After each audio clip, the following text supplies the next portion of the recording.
नमस्ते विद्यार्थियों। आज हम घटक 6 हंसिकाएं अध्ययन करने वाले हैं। इस पद्य की कवयित्री डॉक्टर सरोजनी प्रीतम।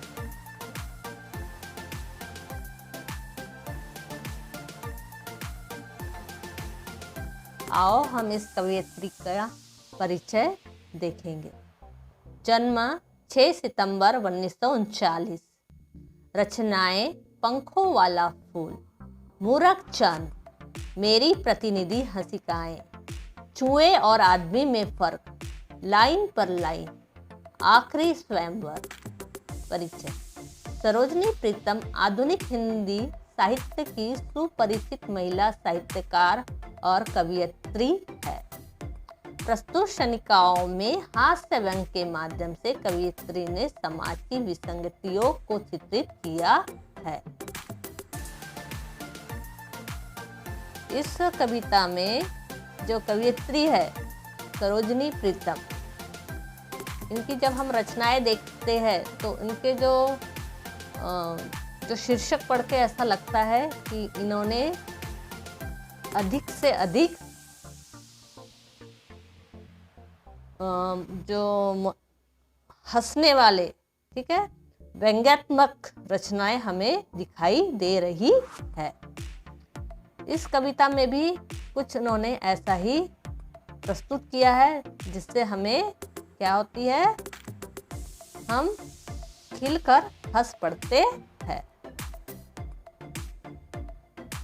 पद्य पाठ्य परिचय।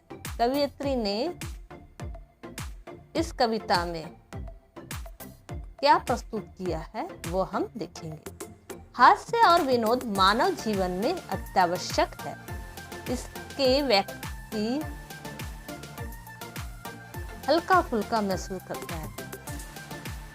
प्रस्तुत पद्य पाठ में कवयित्री ने हास्य व्यंग के माध्यम से समाज की विसंगतियों की ओर संकेत किया है। ठीक है, इन्होंने अपने कुछ पद्य में कुछ ऐसे प्रसंग बताया है जिससे हम पढ़ के हमें हंसी तो आती है, साथ ही हमें आ रहे समाज में जो विसंगतियां फैली हुई है, ठीक है, उसका भी हमें क्या होता है, एहसास होता है। ठीक है, चलो। फल।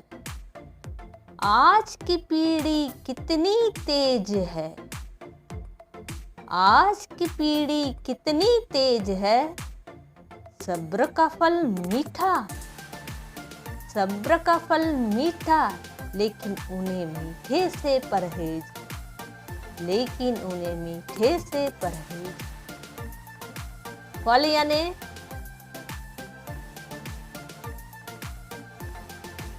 यहाँ 2 प्रकार का अर्थ निकलता है। फल यानी एक तो मीठा खाने वाला फल, फल यानी जो हम फल खाते हैं ना, जो मीठे होते हैं, आहार में जो हम फल लेते हैं। और दूसरा अर्थ होता है नतीजा। ठीक है, अब आज की पीढ़ी, पीढ़ी यानी एक प्रकार की संतति या वंश। ठीक है, कितनी तेज है, तेज यानी होशियार, आगे निकली हुई। सब्र, ठीक है, आज की पीढ़ी कितनी तेज है, सब्र का फल मीठा। सब्र यानी धीरज, संतोष। ठीक है, यानी कवयित्री का कहना है कि आज का जो वंश है, आज की जो पीढ़ी है, वो कितनी तेज है, कितनी होशियार है। वो क्या करती है, उन्हें सब्र का फल मीठा, उन्हें यह मालूम है कि धीरज और संतोष का हमेशा फल क्या होता है, मीठा होता है। अतः वो उन्हें आत्मसात करती है, आत्मसात कर रही है, लेकिन उन्हें मीठे से परहेज है। लेकिन अगर उसके सामने ये फल रखे तो वो उनके नकार देते हैं, धिक्कार देते हैं। क्यों? क्योंकि क्या बोलकर धिक्कारते हैं? ये मीठे हैं और मीठा से हमें परहेज है। तो क्योंकि हम मीठा खाएंगे तो हमें क्या हो जाएगा? रोग हो जाएगा, मधुमेह रोग हो जाएगा या फिर मोटापा आ जाएगा। तो इन मीठा फलों को खाने से परहेज करती है। लेकिन क्या कहती है कि सब्र का फल मीठा होता है, यानी उनकी ये मिठास उन्हें पसंद है लेकिन ये खाने वाली मिठास उन्हें पसंद नहीं है। ठीक है, इस प्रकार बताया है कि वही इंसान जिस मिठाई को वो पसंद करता है, सब्र के रूपी फल को वह पसंद करता है, लेकिन यह फल जो खाने वाले हमारे जो आहार है इस मीठे से वो परहेज करती है। अब दूसरा परिच्छेद, समस्या का निदान। 10 रुपए और 3 रुपए के डाक टिकट लाए। 10 रुपए और 3 रुपए के डाक टिकट लाए। दुविधा में थे 7 रुपए का, दुविधा में थे 7 रुपए का टिकट कैसे लगाए। नन्हे ने देखा तो, नन्हे ने देखा तो नन्हे का था कहना, 10 और 3 की 2 टिकटें लगाकर बीच में ऋण का चिन्ह लगा देना, बीच में ऋण का चिन्ह लगा देना। अब दूसरे परिच्छेद में कवियत्री क्या बताना चाहती है?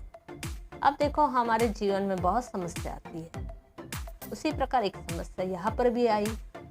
अब उनके जो बड़े बुजुर्ग हैं उन्होंने 2 टिकट लाए, 10 रुपए का और 3 रुपए का, और डाक टिकट भी लाए। ठीक है, अब डाक में कितने का लगाना था? 7 रुपए का टिकट लगाना था। अब एक 10 रुपए का है, दूसरा 3 रुपए का है, अब 7 रुपए का कैसे लगाए?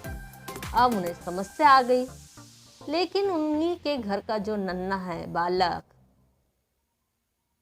अब देखो ये जो छोटे बच्चे रहते हैं वो कितने होशियार रहते हैं और कितने तेज बुद्धि वाले होते हैं। उन्होंने क्या बताया उपाय?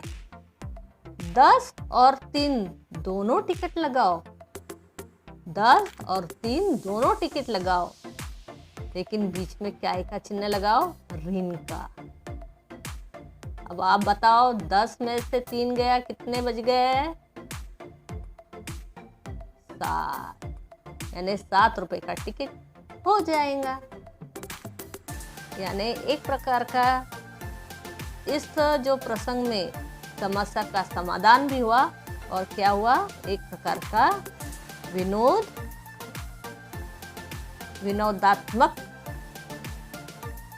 माहौल निर्माण हो गया। ठीक है, चलो आगे बढ़ेंगे। तीसरा, दर्पण।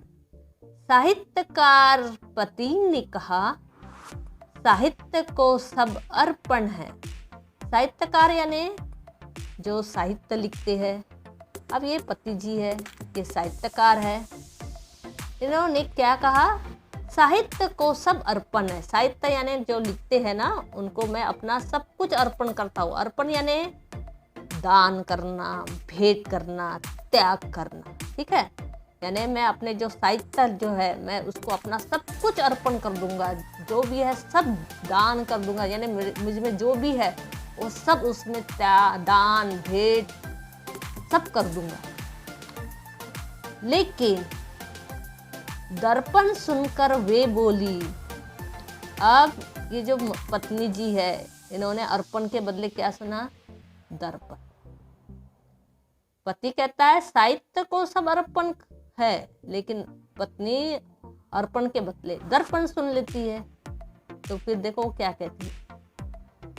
ठीक है, इससे ज्यादा सिर मत फोड़ना और एक हाथ दर्पण मुंह देखने के लिए भी रख छोड़ना। देखो, अब ये जब पति जब अर्पण कहता है मैं सब कुछ अर्पण कर दूंगा, तो अर्पण के बदले दर्पण सुनकर ये क्या कहती? ठीक है, इससे ज्यादा सर मत फोड़ना, यानी उस दर्पण में अपना इतना ज़्यादा सर मत फोड़ना। एक हाथ दर्पण मुँह देखने के लिए भी छोड़ देना। यानी ये देखो हंसी का पात्र बन गया, यानी ये जो महिला रहती है इससे साहित्य से कोई लेन देन नहीं रहता, ठीक है। अब उसने दर्पण मुँह देखने के लिए भी रख छोड़ना, यानी इससे क्या है, दर्पण किस लिए चाहिए, श्रृंगार करने के लिए, ठीक है, मेरा अपना मुँह देखने के लिए। इस प्रकार एक जो अर्पण है उसका अगर हम उसका जो श्रवण है अगर हमने गलत सुना तो पूरा जो वाक्य है उसका अर्थ बदल जाता है। अतः हमारी जो श्रवण क्षमता है वो कैसी होनी चाहिए, अच्छी होनी चाहिए, ताकि हम सही शब्द सुन सके, न तो हम हंसी के पात्र बन जाते हैं। बीमा, ठीक है। अब ये है चौथा प्रश्न। सुनो जी खुश हो जाओ, मेरा तो 2 लाख का बीमा हो गया। तो गुस्से से अनपढ़ पत्नी बोली, खुशी तो उस दिन होगी जिस दिन ये रकम जल्दी मिले। इसके लिए करना क्या पड़ता है? वो बोले पहले मरना ही पड़ता है। वो बोले पहले मरना ही पड़ता है। देखो अब ये जो पति है इसकी ये पत्नी जो कैसी है, अनपढ़ है। पति अपनी पत्नी को खुश करने के लिए, पति को लगता है मैं अपनी पत्नी को कोई खुशखबरी दूंगा तो वो खुश हो जाएंगी, तो बड़े इससे कहता है सुनो जी खुश हो जाओ, मेरा तो 2 लाख का बीमा हो गया। वो अपनी पत्नी को खुशखबरी सुनाते हैं कि मेरा 2 लाख का बीमा हो गया। लेकिन पत्नी रहती अनपढ़, वो गुस्से से कहती है खुशी तो उस दिन होंगे जिस दिन ये रकम जल्दी मिले। उसको बीमा का जो है वो अर्थ नहीं समझ पाती और वो कहती है खुशी उस दिन होंगी जब वह बीमे की रकम हाथ में आएंगी। अब वो कहती है जिस दिन रकम मिलेंगी उस दिन मैं खुश हो जाऊंगी। फिर कहते हैं इसके लिए करना क्या पड़ता है। देखो अब उसको पता ही नहीं बीमा का मतलब। अब वो कहते हैं इसके लिए क्या करना पड़ता है। पति कहते हैं इसके लिए पहले मरना पड़ता है, मरने के बाद ही इसकी राशि मिलती है। देख लिया अभी, यानी अगर हम अनपढ़ रहे तो हमें अगर अर्थ न समझ आए तो हम कुछ भी बोल देते हैं, तब क्या हो जाता है, वह प्रसंग हास्यास्पद हो जाता है। अतः हमें ऐसी कोई शब्द अगर नहीं समझता है तो हमें उसका अध्ययन करके उसकी जानकारी हासिल करना चाहिए और तभी हमें उसके बारे में कुछ कहना चाहिए। यानी कवियत्री ने यहाँ पर 4 प्रसंग दिए हैं, ठीक है, और इन चारों प्रसंग से हमें कैसा माहौल निर्माण कर दिया है, हास्य और व्यंग्य का माहौल यहाँ निर्माण हुआ है, ठीक है, और बताया है कि हमारे समाज में किस किस प्रकार के लोग होते हैं, ठीक है। यह कविता जो है इनको ध्यान पूर्वक पढ़ेंगे आप और क्या करेंगे, अपने मित्रों को सुनाएंगे, मम्मी पापा को सुनाएंगे और अभिनय सीखेंगे। अभिनय करके इनको कहेंगे, ठीक है।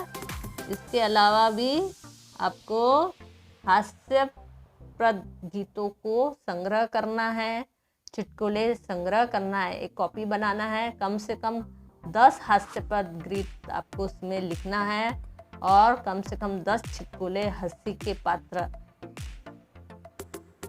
पर आधारित आपको 10 चुटकुले लिखना है। और अभी हम लोग सिर्फ ये 4 जो है क्षणिकाएं, इनको अभिनय द्वारा अपने भाई बहनों को, दोस्तों को सुनाना। यह शब्दार्थ दिए हैं, ठीक है, इनको आपको कॉपी में उतारना है। सब्र धीरज, पीढ़ी संतति, परहेज संयम, निदान उपचार, हल दुविधा असमंजस, अर्पण दान भेंट, दर्पण आईना, अनपढ़ मूर्ख।